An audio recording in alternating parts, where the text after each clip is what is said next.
Ya, Assalamualaikum. Boleh dengar suara tak? Suara saya boleh dengar tak?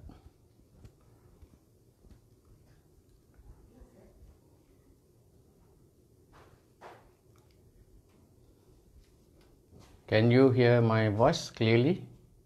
Boleh dengar dengan jelas tak?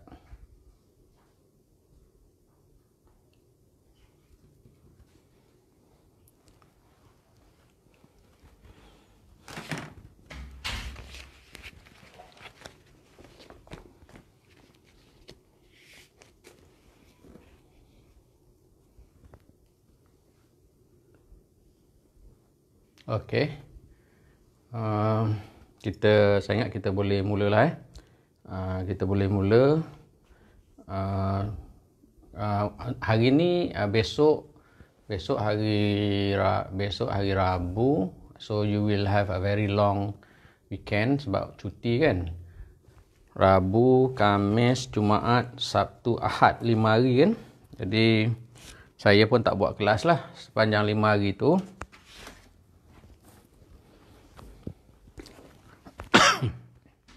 Saya tak buat kelas sepanjang 5 hari tu, tapi you all semua gunakan masa tu to catch up lah. Kalau siapa-siapa yang tertinggal, yang tak tengok lagi video ni dah siri yang ke-18 ke ke-19 dah.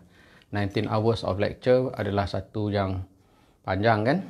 Jadi you guna masa ni for you to do some catching up lah kalau kejar kan. Kalau those yang memang dah on track, memang dia dah follow setiap hari saya punya lecture ni, baguslah kan. Itu baguslah. Before we continue with our discussion on past semesters questions, hari ni kita akan habiskan setakat mana yang sempat soalan-soalan standard deviation, variance dan sebagainya.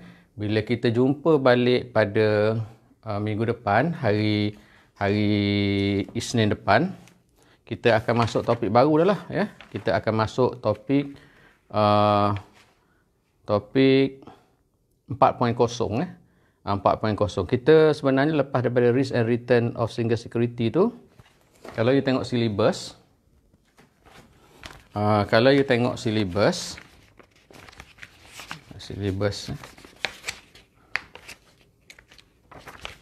ada kat sini. Kalau you tengok syllabus ni, lepas daripada topik 2, risk and return of security, kita pergi kepada topik 3, portfolio risk and return. Yang itu traditional portfolio analysis. Yang itu kita tak discuss apa pun. Cuma sebab semalam dia ada tanyalah perbezaan antara traditional dengan modern ya. Yang itu saja.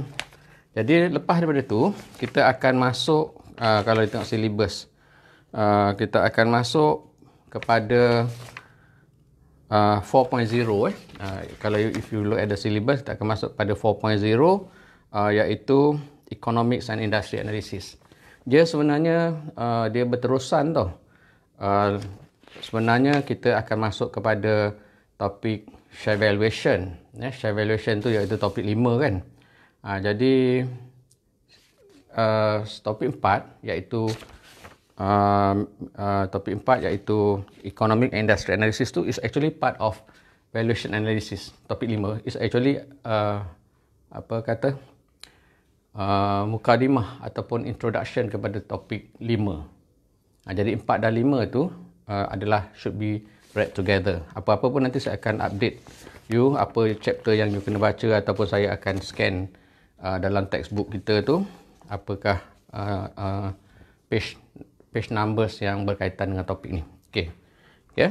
Yang tu kita akan discuss. Maknanya lepas daripada kelas ni, hari ni, saya dah tak discuss dah soalan-soalan past semesters on standard deviation, variance, covariance, correlation coefficient ni.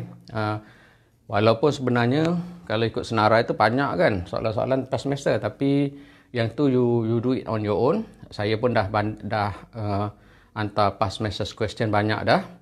Dan saya akan hantar lagi lah. Saya akan hantar lagi hari ni, mungkin kalau sempat saya buat hantar lagi 2 semester lagi ke. So that you have a compilation of answer schemes. You have a compilation of past semesters questions.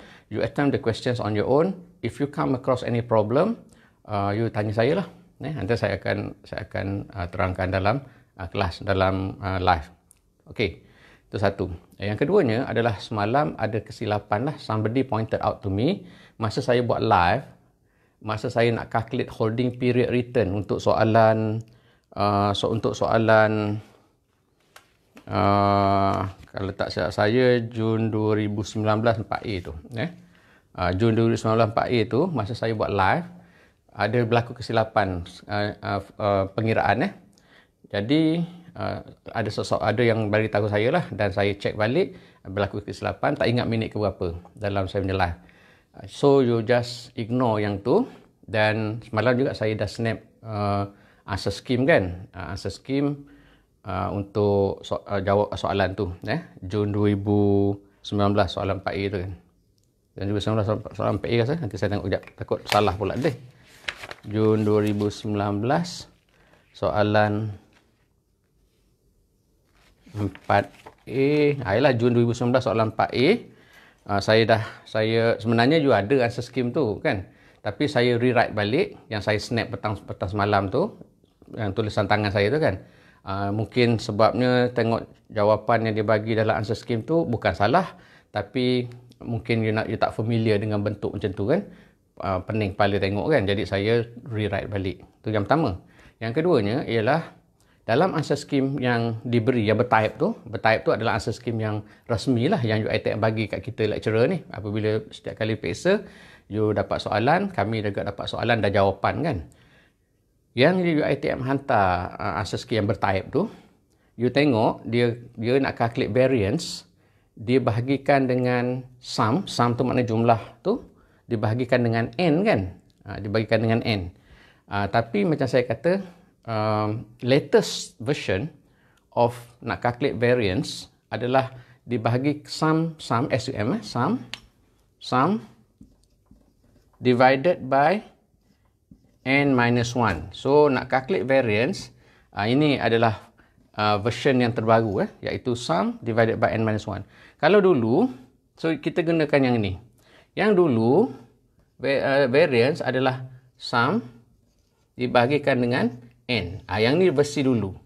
Jadi sebab tu kalau you tengok answer scheme, nampak tak? Okey, kalau you tengok answer scheme, banyak answer scheme yang digunakan nak calculate variance, digunakan sum divided by n. Tapi kita gunakan versi yang terkini, iaitu sum divided by n minus 1. Okey. Of course, dia punya jawapan akan tak sama lah. Because sum divided by n takkan sama dengan sum divided by n minus 1. Jadi, apabila variance tak sama, maka standard deviation akan jadi tak sama. Itu sebab saya kata semalam, yang saya tunjuk versi tulis tangan tu, jawapan tulis tangan dengan versi yang bertype yang UiTM bagi tu, memang dia punya standard deviation akan tak sama. Dan efek dia akan ada kesan yang lain juga. Kalau nanti you tengok, kalau nak calculate standard deviation of a portfolio pun, dia akan jadi berbeza. So you have to be very careful with this. Yang saya photostat semua past year questions tu, you kena tengok sebab ada variance tu dibahagikan dengan sum divided by n ke sum divided by n minus 1. Jadi kita hasil muzakarah kita ni, muzakarah yang saya pengerusikan, kita gunakan versi yang terkini, iaitu variance adalah sum over n minus 1. Dan of course, nombor tu akan jadi berubah lah semua.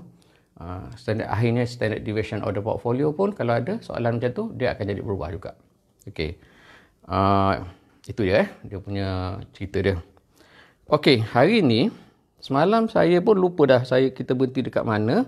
Kalau tak silap saya, nanti saya tak ingat dah kita berhenti kat mana semalam. Jun 2019 FAN 661 Jun 2019. Ya, okey.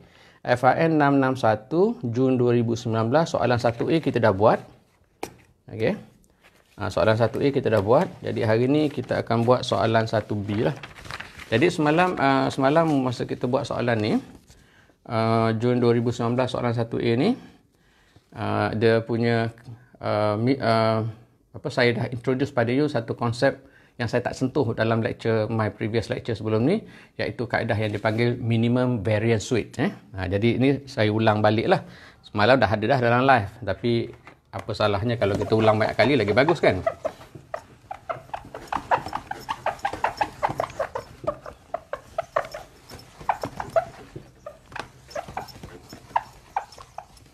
kaedah yang kita panggil sebagai minimum variance weight tu.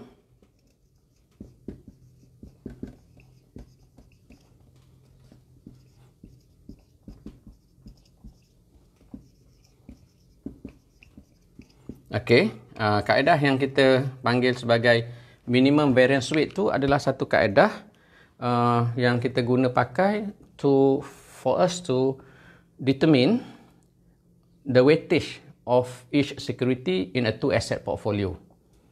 Jadi minimum variance weight tu semalam kita dah discuss. Kalau hari ni saya tak naklah ulang balik benda yang sama. Cumanya kaedah itu adalah satu kaedah kita nak tahu weightage of asset 1 berapa, weightage of asset 2 berapa. So kita guna kaedah minimum variance weight. Kalau tak jelas, you tengok saya punya lecture semalam. Kita dah tunjuk dan answer scheme ada sebenarnya. Okey. So kalau tak tahu W1, W2 tu atau weightage of asset 1 and weightage of asset 2, of course definitely you cannot calculate standard deviation of the portfolio pun tak boleh, expected return of the portfolio pun tak boleh sebab kita perlu tahu W1 dan W2. Ini minimum variance weight hanya boleh diguna pakai untuk 2 asset portfolio saja. 3 asset tak boleh. Okey. Ada soalan? Okey. Kalau tak ada, kita pergi pula kepada soalan 1B. Okey, 1B. 1B ni adalah soalan yang saya rasa very straightforward. Jadi saya tak nak tulis lah. Kalau saya tulis balik semula apa yang ada di atas whiteboard ni, apa yang ada dalam answer scheme, kalau saya tulis balik semula, dia akan rugi masa lah kan. Dia akan merugikan masa. Tapi kalau sebenarnya semua ada dalam answer scheme ni, tapi cumanya mungkin format dia tu tak sama dengan format yang saya tunjuk dalam my lecture. Jadi takes quite some time untuk you to to match apa yang answer scheme bagi dengan apa yang saya biasa tulis dalam kelas kan. Super je sebenarnya. Tapi macam ni saya kena tunjuk contoh je lah. Tunjuk satu contoh, stock X saja. So your investment manager has asked you to analyze 2 stocks that have the following data. So ada probability of outcome and then possible return. So possible return darab dengan probability of outcome ataupun probability lah kan.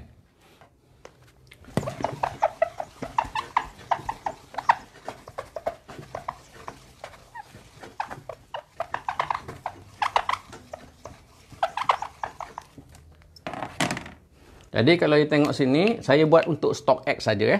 Kalau you dah faham macam mana nak cari stock X tu, stock Y tu samalah kaedah dia.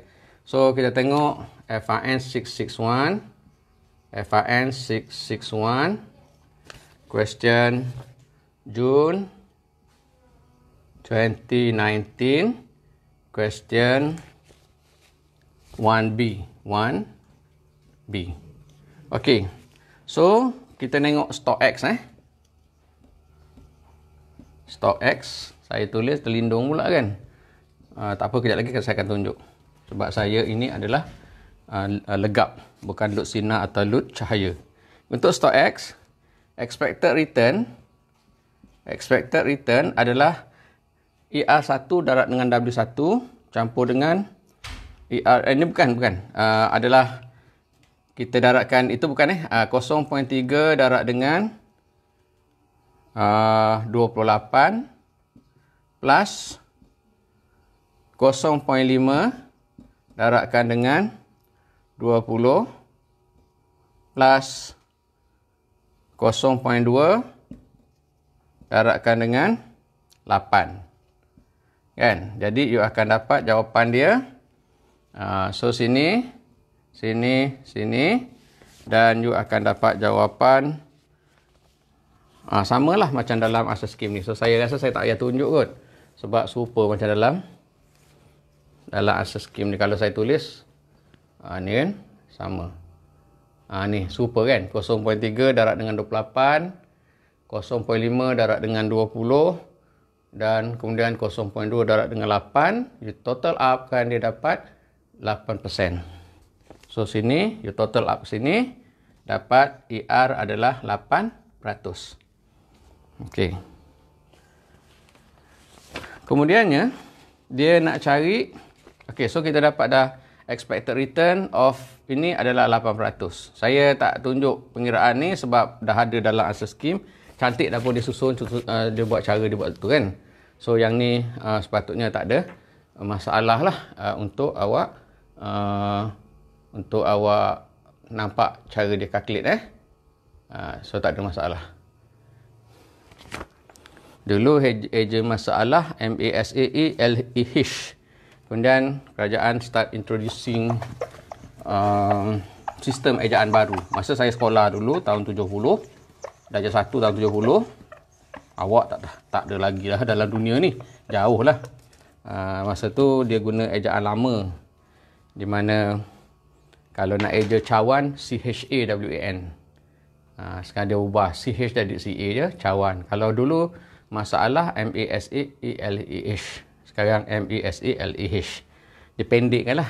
Tujuan dia buat ejaan baru tu adalah untuk space saving. Kalau macam surat khabar dan sebagainya, kalau ejaan tu pendek, maka banyaklah berita boleh disiarkan kan dalam satu page. Tapi kadang-kadang menimbulkan masalah jugalah. Contoh dia macam WhatsApp ataupun WhatsApp, jom tengok wayang. Lepas tu orang terjawab tiada, MASALEH. Jadi tak tahu dia jawab tu sama ada tiada masalah ke ataupun tiada masa lah. Kan? Jadi tak reti. So you have to clarify. Kalau tiada masalah, okey lah boleh tengok wayang.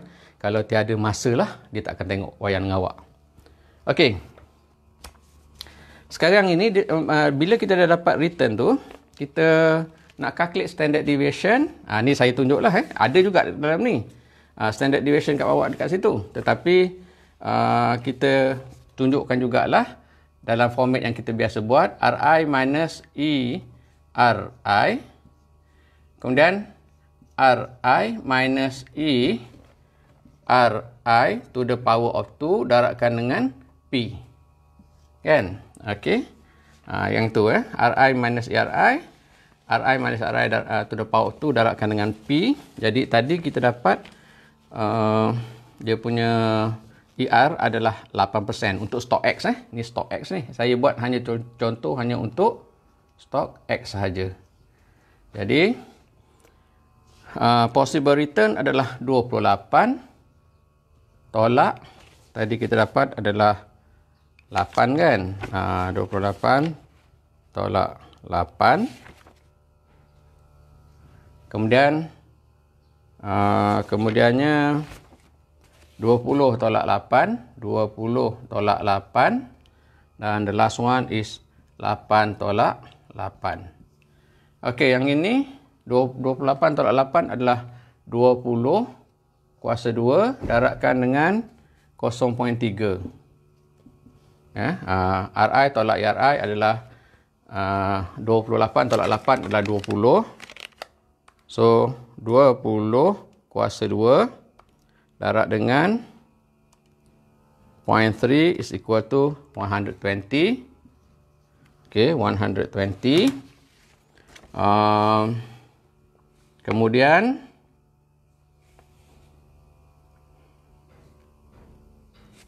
dua puluh tolak 8 is 12. 20 tolak 8 adalah 12. Adalah 12 kuasa 2 adalah 144. 12 kuasa 2 darab dengan 0.5. 0.5. Jadi kuasa 2 darab dengan 0.5 is minus 66. Minus 66. Dan ini adalah kosong. Kuasa 2 darab dengan 0.2 adalah kosong. So, you akan dapat di sini, you akan dapat 120. So, variance adalah 120 minus 66 is 54. Standard deviation is the square root of 54, which is square root of 54, 7.348. Kenapa tak dapat? Kenapa tak sama? 7.348. 7.348. Kenapa jawapan dia standard deviation of X adalah 6.928? Kat mana silap saya? Possible return 28, 20. Macam mana dia buat? Tak sama.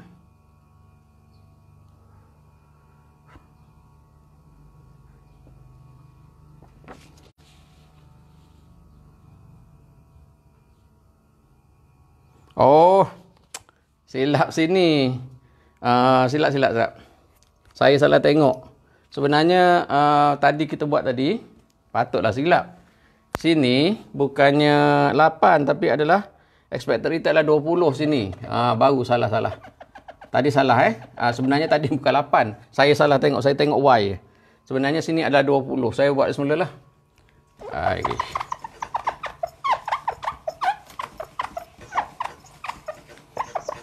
Tadi bukannya 8, saya sebut 8 tadi salah sebenarnya kena tengok tu.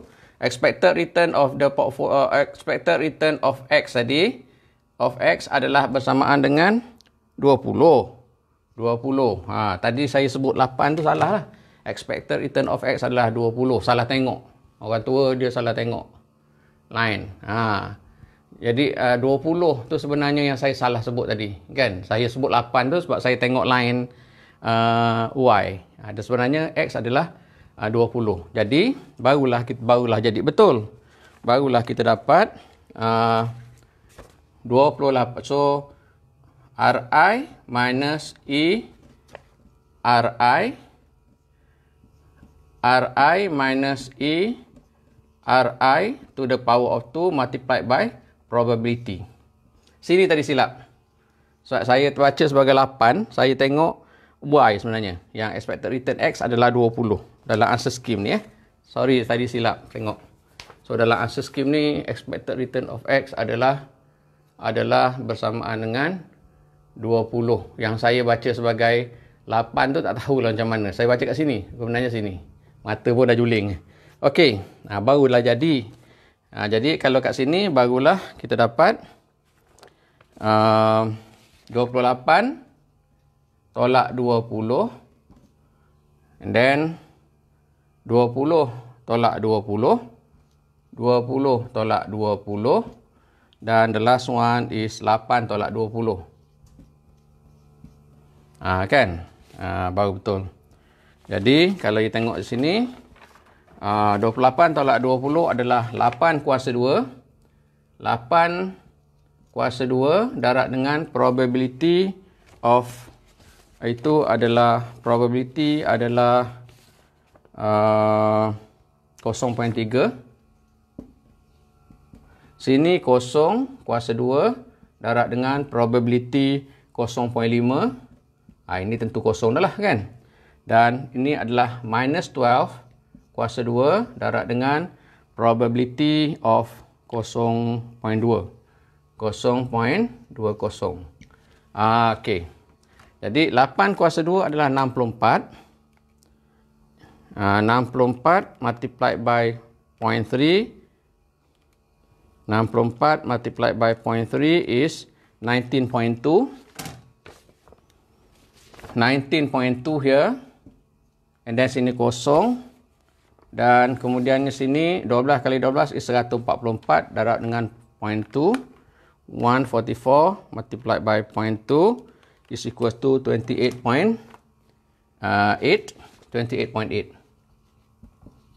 So you akan dapat the variance is equal to, you add up, you dapat summation of 19.2 plus 28.8 is equal to 48.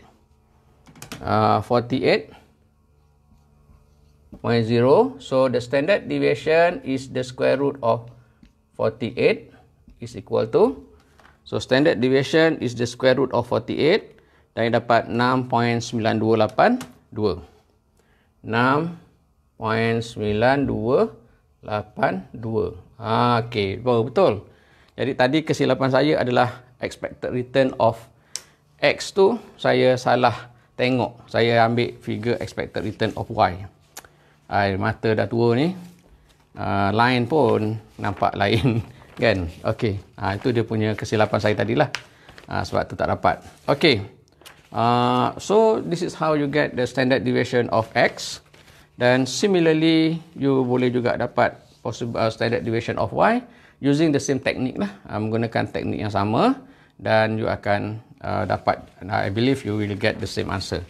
Yang sini tak ada masalah dari segi nak calculate variance adalah sum divided by n minus 1, tak ada sini. So kena, you have to be aware that dua kaedah ni adalah berbeza tau. Dia tak sama. Okey, itu dia soalan Jun 2019, soalan 1A dan 1B. Okey, soalan seterusnya adalah Disember 2018, soalan 1A. Okey, Disember 2018, soalan 1A. So kita move to Disember 2018.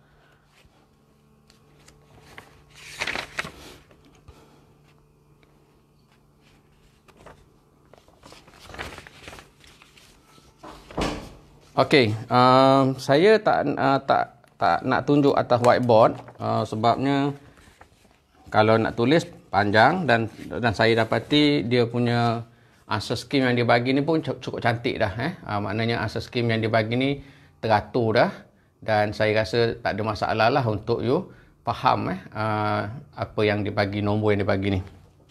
So kita hanya refer to the answer scheme yang diberi ni lah. We refer to the given answer scheme.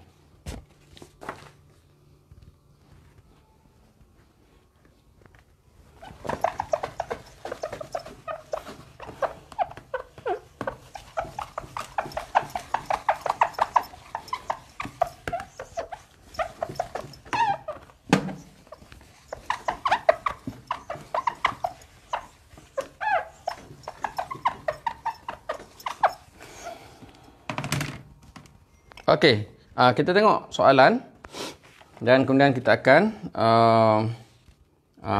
cuba jawab soalan ni, nombor 1A. The following are the monthly rates of return for two companies during a 5-month period, Kailis and Corellis. Based on the information, determine your portfolio's risk and return. Okay, determine your portfolio risk and return. DETERMINE is pronounced as determine. Walaupun selalu juga saya dengar orang-orang kita yang sebut, even my lecturers pun dia sebut sebagai determine. Actually it's determine. Betul lah, MINE is mine, tapi bila DETERMINE is pronounced as determine, bukan determine. Jadi bahasa Inggeris ni payah sikit nak apa? Kita nak master dia sebab dia punya rules tu berubah-ubah kan, tak konsisten. Okay, jadi sebut determine. Tentukan lah, determine ni tentukan. Okay, determine your portfolio's risk and return. If you decide to allocate your initial investment capital equally in both companies. Ni maklumat yang sangat-sangat penting.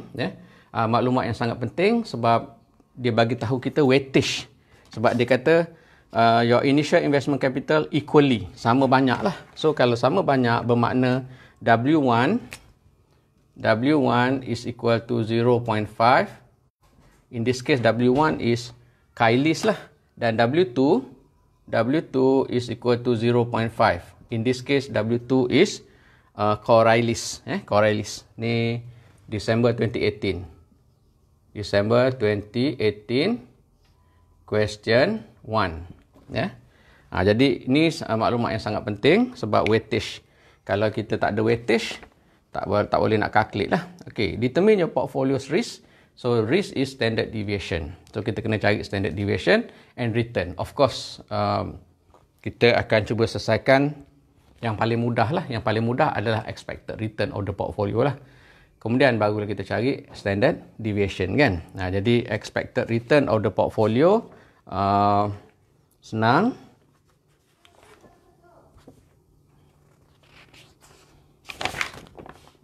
Expected return of the portfolio ada di next page of your answer scheme tu. Cuma awak nampak macam sains sigma apa semua tu, awak rasa macam pelik kan? Mungkin awak rasa pelik. Jadi sebenarnya dia punya formula expected return of the portfolio adalah ER is equal to W1 multiplied by ER1 plus W2 multiplied by ER2. Ni expected return of a portfolio. Dalam kes ini, W1 dah diberi 0.5 dan W2 dah diberi 0.5. Cuma ER ni ataupun average return, ni satu sumber kekeliruan adalah ER ni boleh jadi average return atau mean, kadang-kadang mean atau average return. ER juga can be expected return. Jadi macam mana nak beza dua tu? Walaupun dua-dua ER kan. Kalau yang ada probability itu kita panggil ER itu dipanggil expected return. Kalau ER yang tak ada probability, yang campur semua bahagi dengan N, ER itu dipanggil mean, purata atau average return. Yang jadi sumber kekeliruan adalah dua-dua digunakan simbol ER. So yang tu you kena tahulah. So ER can be expected return. Expected return apabila ada kebarangkalian kan. 0.3, 0.2 itu dipanggil expected return. Kalau yang kita campurkan return bahagi dengan N, kita dapat average return ataupun mean. Dua-dua gunakan simbol ER. So in this case, dalam contoh ini adalah mean. Kita kena gunakan mean. Jadi sini, ER sini adalah ER mean ataupun average. Cara nak dapatkan average return adalah you add up all these figures ni. You add up all these figures. Kan? Then you divide it by 5. N. Ada berlaku kekeliruan juga di mana pelajar dia terus bahagi dengan N-1. Salah tu. Nak calculate average, you campurkan bahagi dengan N. Yang kita bahagikan dengan N tolak 1 adalah variance. Ingat tu. Nak calculate average adalah campurkan semua dibahagikan dengan N. Dalam contoh kita ni N adalah 5. Jangan pula bahagi dengan N tolak 1. Ada pelajar buat silap macam tu dalam biasa. Jadi kalau kita tengok di sini, kita tengok the answer scheme here. Apa yang dibuat adalah dia campurkan semua. Okey, 3.2 plus 4.2 plus 5 dan sebagainya semua dapat 24.6 dibahagikan dengan 5. Ia dapatlah 4.92. Betul tak? 24.6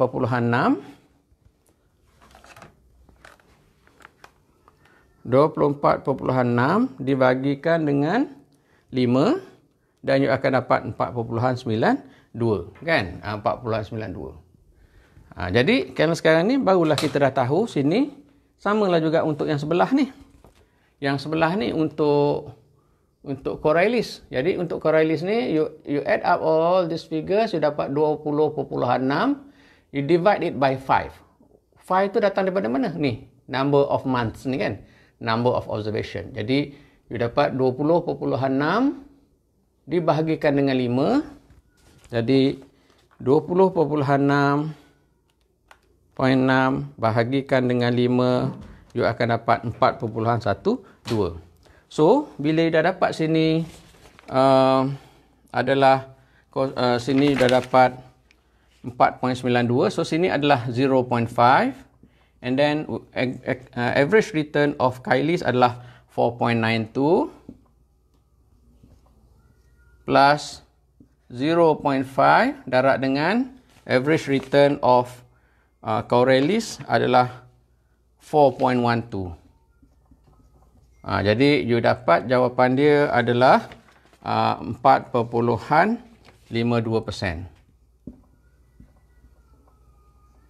Okay. Ini 4.52% adalah expected return of the portfolio yang ditunjukkan dalam answer scheme ni. Ni. Ya. 4.52% ni. Okay. So yang ni senanglah. It should be a straightforward answer. Okay. Kemudian nak calculate standard deviation of a portfolio. Okay, standard deviation of a portfolio. So this is a 2 asset portfolio. Yeah.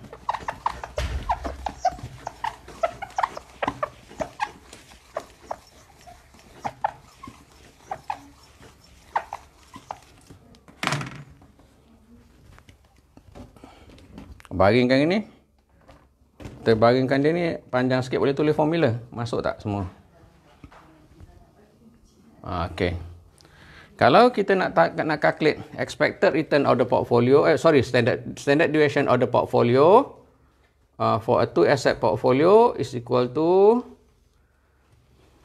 W1 to the power of 2, standard deviation of 1 to the power of 2, plus W2 to the power of 2, standard deviation of 2 to the power of 2, plus 2, W1, W2, covariance 1, 2. Okay.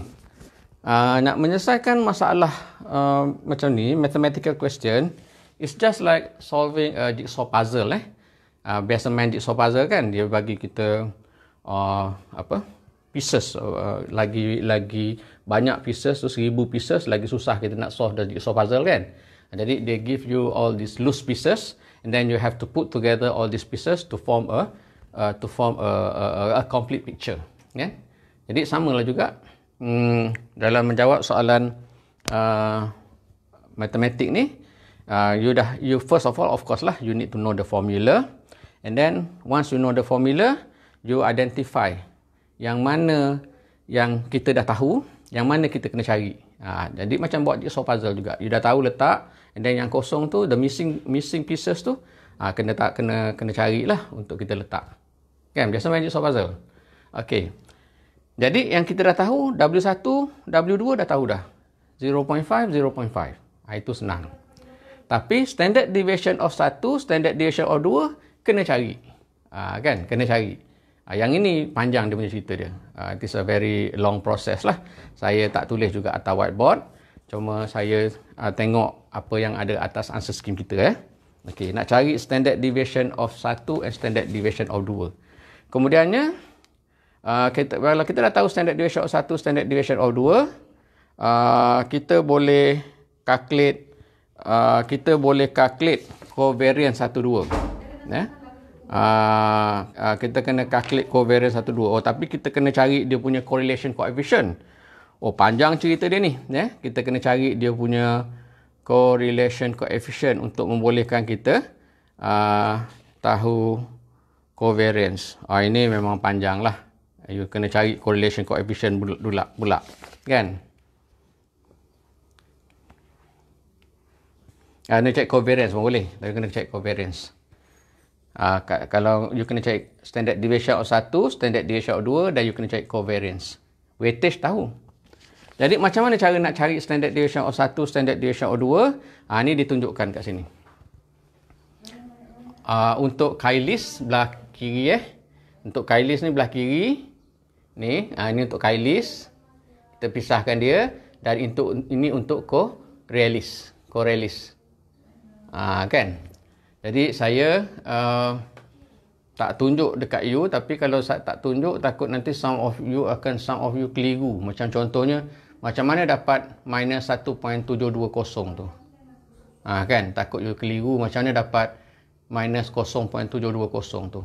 Nanti awak keliru pula. How do we get this thing kan? Ni, nanti awak tak tahu. Ni, datang daripada mana. Okey, saya tunjukkan pada you macam mana cara nak calculate standard deviation of Kailis sajalah. Sebab kalau you faham macam mana nak cari standard deviation of Kailis, Corellis ni you cuba buat nanti, lepas lecture nanti you buat cari, dan I believe you akan dapatlah Corellis nanti. Kita buat Kailis. I just want to show you how do we calculate the standard deviation of Kailis. Okay. Jadi kalau nak cari standard deviation of Kailis, katalah Kailis ni adalah RI minus ERI. Katalah Kailis ni adalah I dan Corellis adalah J. So, kita akan buat RI minus ERI to the power of 2. Okey. Kita akan buat situ. Jarakkan sikit lah. Jauhkan sikit.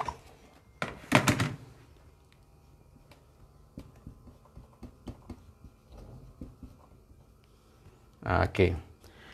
RI adalah ni, this is RI. 3.20, 4.20, 5, 7.6, these are RI. Jadi ERI adalah 4.92 ni. This is ERI, 4.92. So this is RI 3.2 ni dan ERI adalah 4.92. Jadi kita akan buat begini, ya. Banyak line, ada 5 line ni. 3.2 minus 4.92.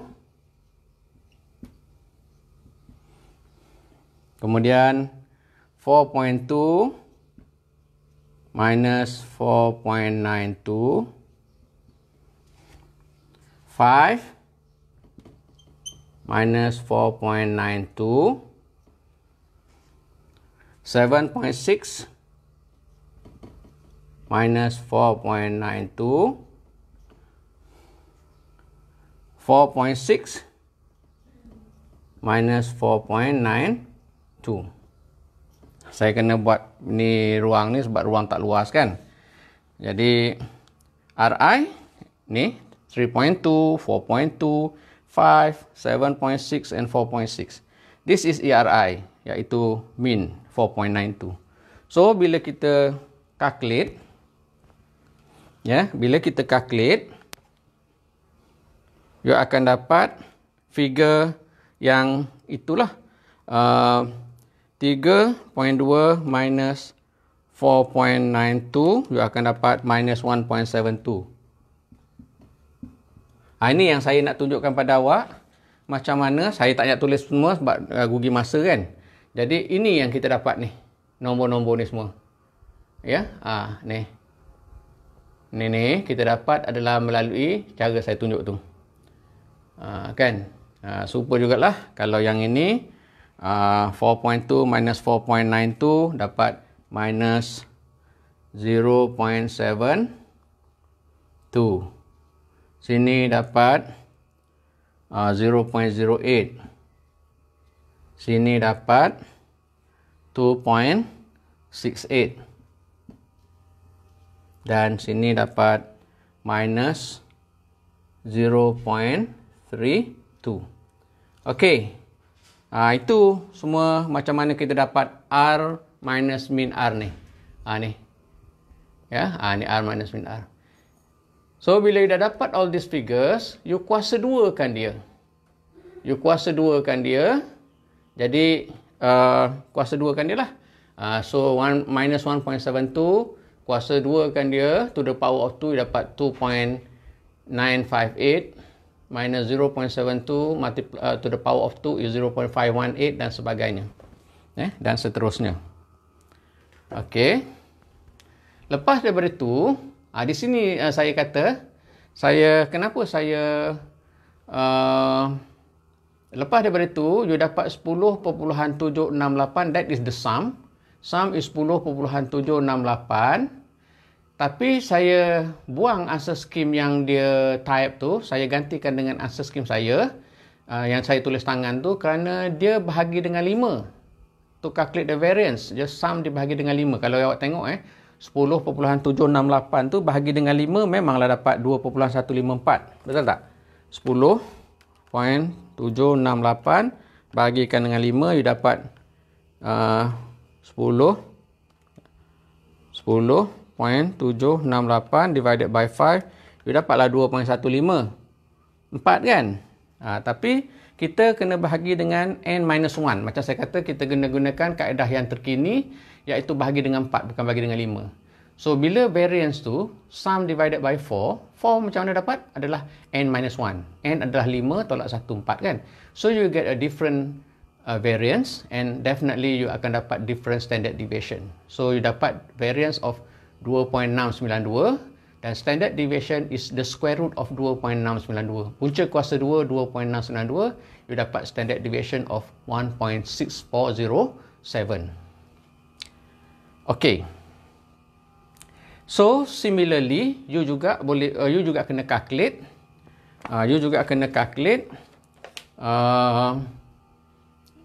The variance and the standard deviation for Corellis pula tu sebelah dia tu kan. Sama jugalah, RJ minus ARJ, and then RJ minus ARJ to the power of 2. Campurkan semua, dibahagikan dengan 4. Dan you akan dapat variance of 2.287, dan the standard deviation is the square root of the variance. So, you dapat 1.5123. Okey. Sekarang apa yang kita dah buat? Kita dah selesaikan sini.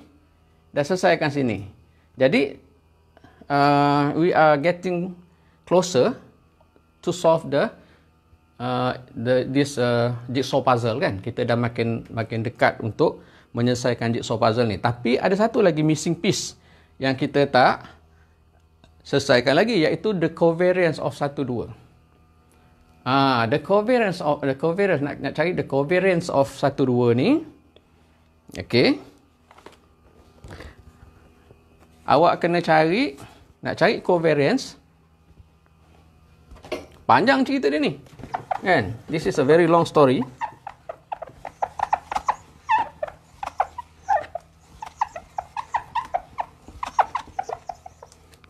To calculate the covariance of I and J,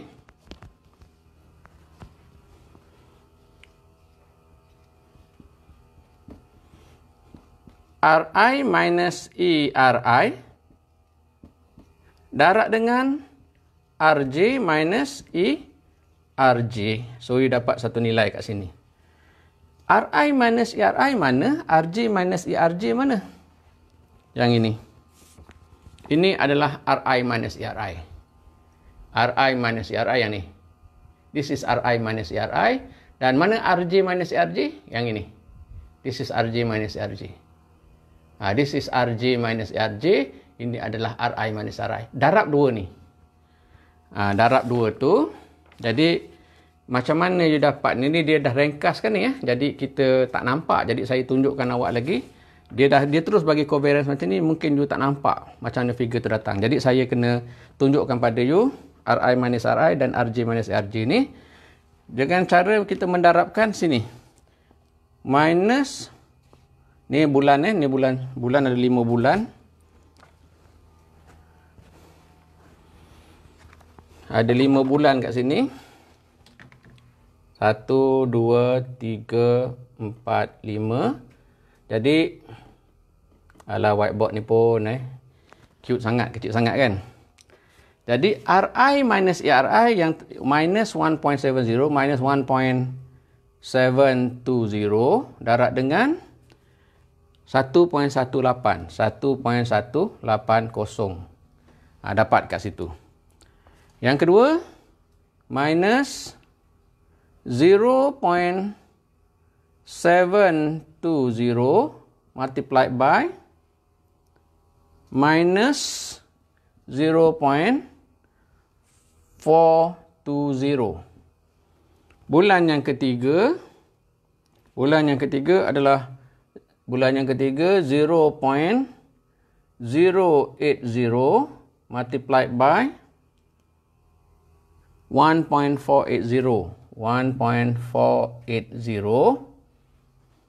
Bulan yang keempat adalah 2.680 multiplied by 0.080.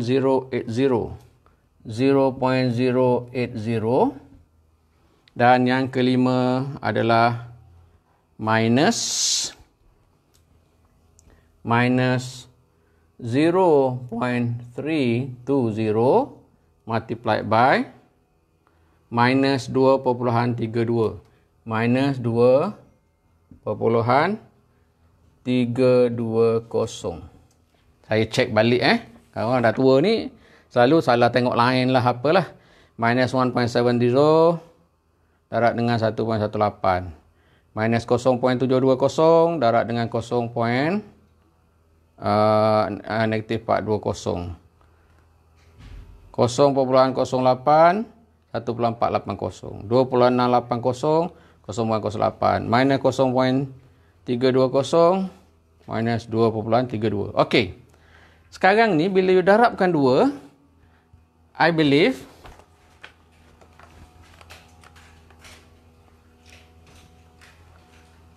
(1.72) darab dengan 1.18,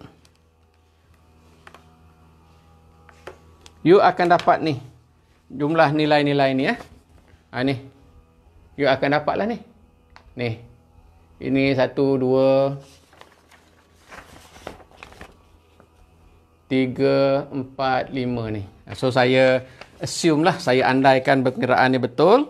So you dapatlah sini minus 2.0296, 0296. Kemudian sini dapat 0.3024. Kemudian kita dapat 0.1184. Kemudian kita dapat 0.2144. Dan the last one is 0.7424. 7424. Bila you add up all the sum, you akan dapat minus 0.652. Minus 0.652. Ni adalah covariance kan? Jadi dibahagikan dengan 4. Kenapa 4? Adalah n-1. n-1. Jadi bila you add up, daripada start daripada sini tadi, kan? Bila you add up sini, sini,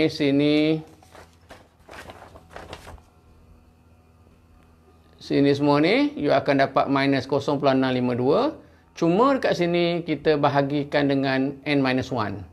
Macam answer scheme yang dibagi tu, secara rasmi, dibahagikan dengan 5. Tapi macam saya kata, itu adalah older version. Jadi, kalau you tengok versi yang terbaru, dia dibagi dengan n-1. So, you akan dapat minus 0.163. So, sekarang ni semua dah dapat. Sini dah tahu, sini dah tahu, sini dah tahu, sini tahu. So, the rest adalah senang lah.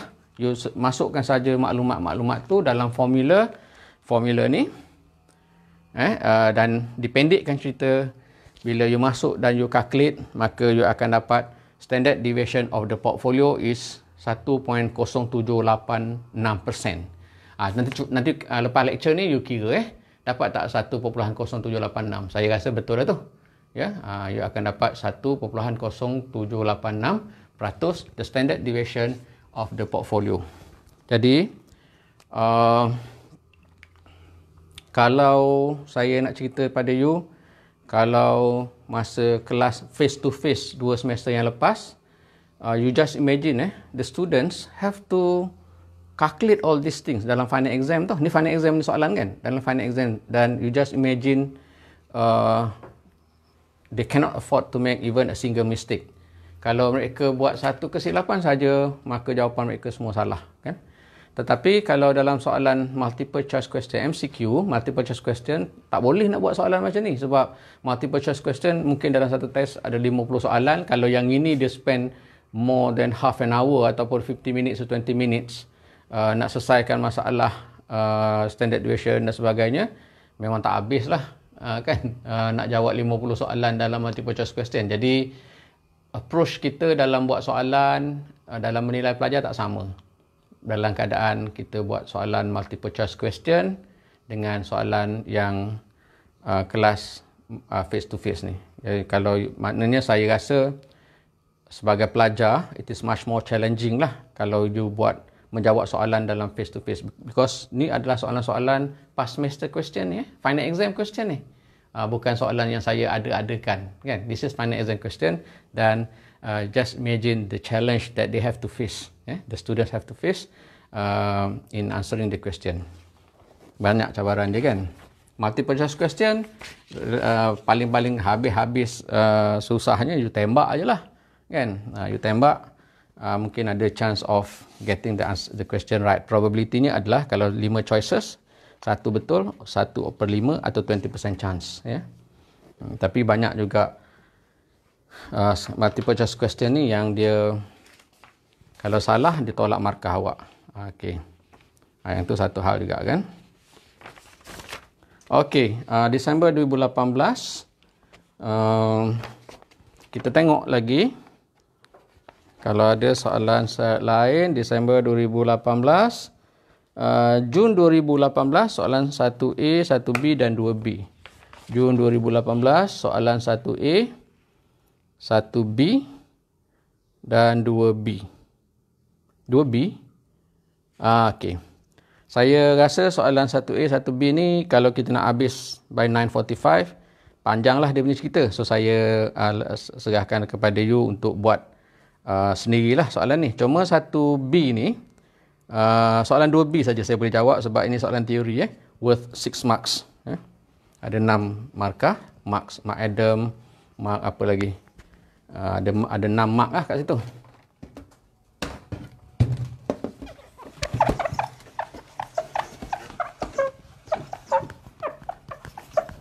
Mark Adam, Karl Marx, apa Marx lagi?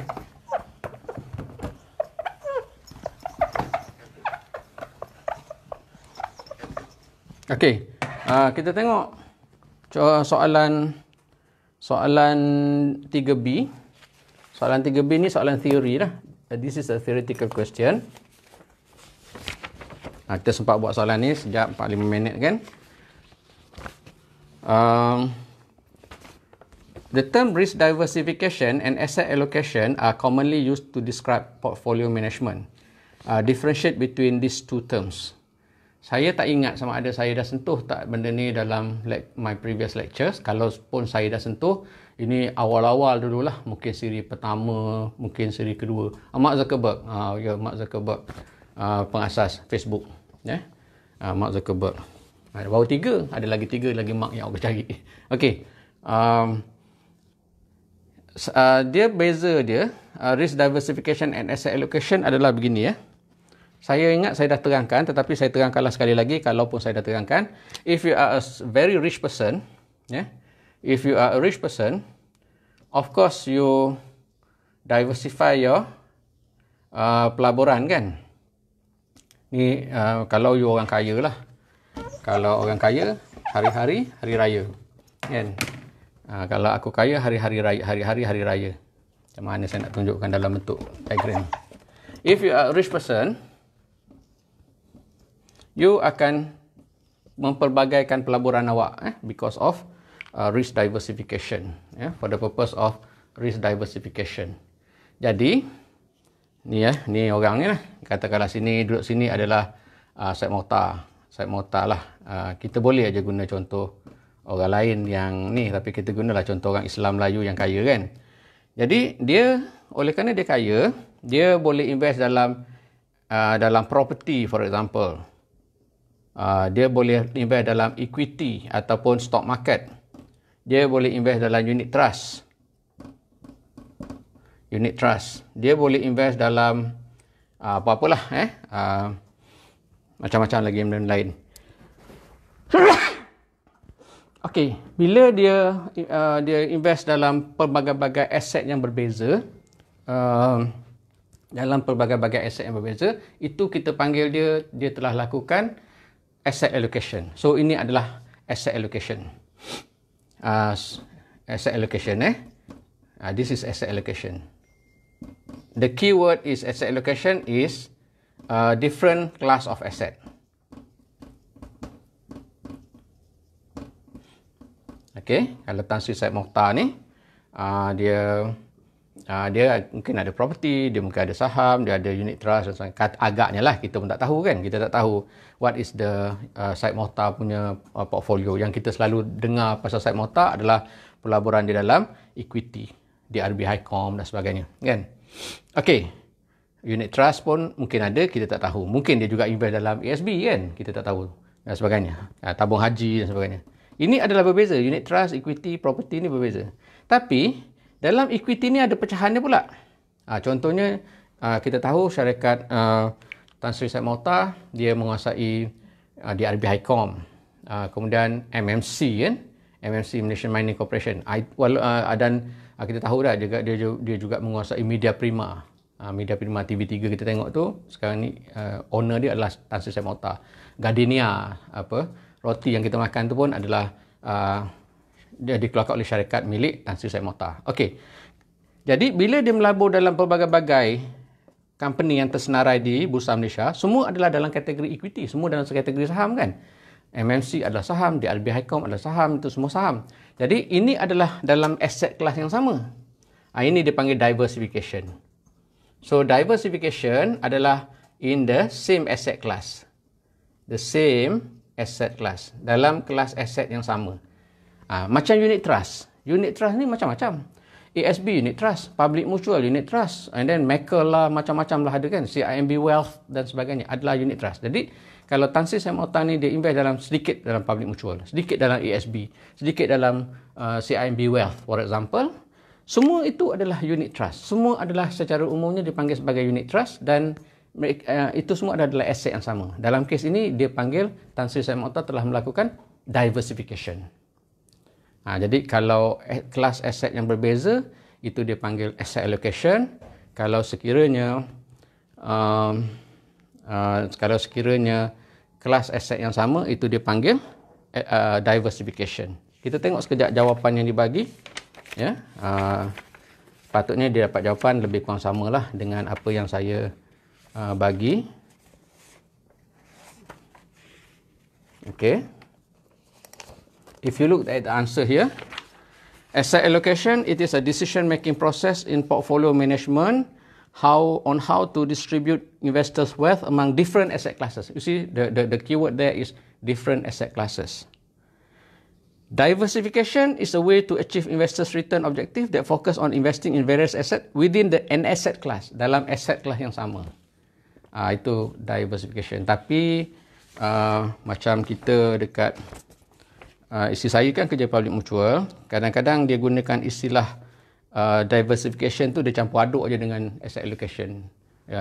Bila dia explain pada investor, you should do asset allocation, and she explain macam begini, saya pun kata apa yang saya belajar dalam apa yang saya ngajar pada student saya dan apa yang tertulis dalam textbook, that is not diversification, that is not asset allocation, that is diversification. Dia panggil sebagai asset allocation. Jadi istilah ni kadang-kadang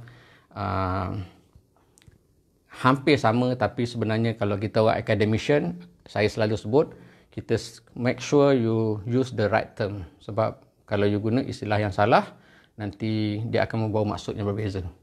Okay, saya ingat kita berhenti setakat ni, dan have a very nice and long holiday. Do your work dan keep on trading. Besok stock market buka dan you tak ada kelas kan, so you bolehlah main. Siapa-siapa yang tak bergiat aktif lagi dalam bursa marketplace, besok bolehlah spend a bit of your time to invest in the bursa marketplace. Okay, ada apa-apa soalan? Kalau tak ada, kita berhenti setakat ni.